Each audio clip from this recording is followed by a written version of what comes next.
کەمی تەمەن نەبۆتە ڕێگر لە بەردەم سەرکەوتنیدا. ڕەهەند ئەو مناڵەی کە بە تەمەنێکی بچووکەوە توانی سەرکەوتنێکی گەورە بۆ خۆی و هەرێمی کوردستان لە بواری شەترەنجدا تۆمار بکات. تەمەن 8 ساڵە بەشداری بە تووڵەی عەرەبی کرد لە وڵاتی تونس. ئەلحەمدولیلا پلەی یەکەم بەدەستهێنا بە 7.5 خاڵ یەکەم بووم.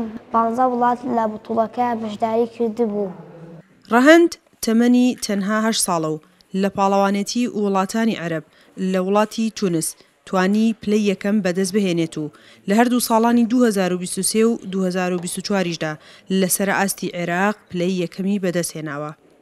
یەکێک لەو یاریزانە باشەکان کە هەمانە ڕەهەند ئاودێرە کە توانێتی لەم کۆتایانە بێتە پاڵانی عێراق لە ساڵانی 2023-24 لە خواردەمەنی 6 ساڵ و 8 ساڵ لە ئاخر بتوڵەشە توانی بەشداری بتۆڵەی پاڵەوانێتی عەرەب بکات لە شاری تونس کە توانی ببێتە پاڵانی عەرەب لە کۆی 9 یاری 7 یاری بردە و تەعادولیشە ناو یەکیاریشی دۆڕان. باوکی ڕەهەند دەڵێت خێزانەکەی پاڵپشتێکی زۆری مناڵەکەیان کردووە تا گەشتووە بەم ئاستە و لە تەمەنی 4 ساڵیەوە دەستی کردووە بە یاری شەترەنج. هاوکات ڕاهێنەرەکانیشی بە شێوەیەکی ئەکادیمی ڕەهەندیان بۆ شەترەنج ئامادە کردووە. ئەم یارە ناتوانانی ئەگە ئایلەکە باوکەکە دایکەکە ناتوانێت پشتیوانی ئەم مناڵ بکەن بە هیچ شێوەیە ئاستی پێشکەوتن بەخۆ نابینێ.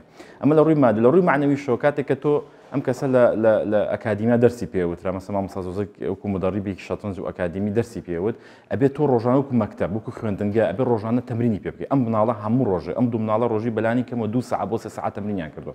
دوای بەشداریکردنی ڕەهەند لە نێوان 15 وڵاتی عەرەبی و هێنانی پلەی یەکەم لە شاری سلێمانی ڕێز لە سەرکەوتنەکەی گیرا.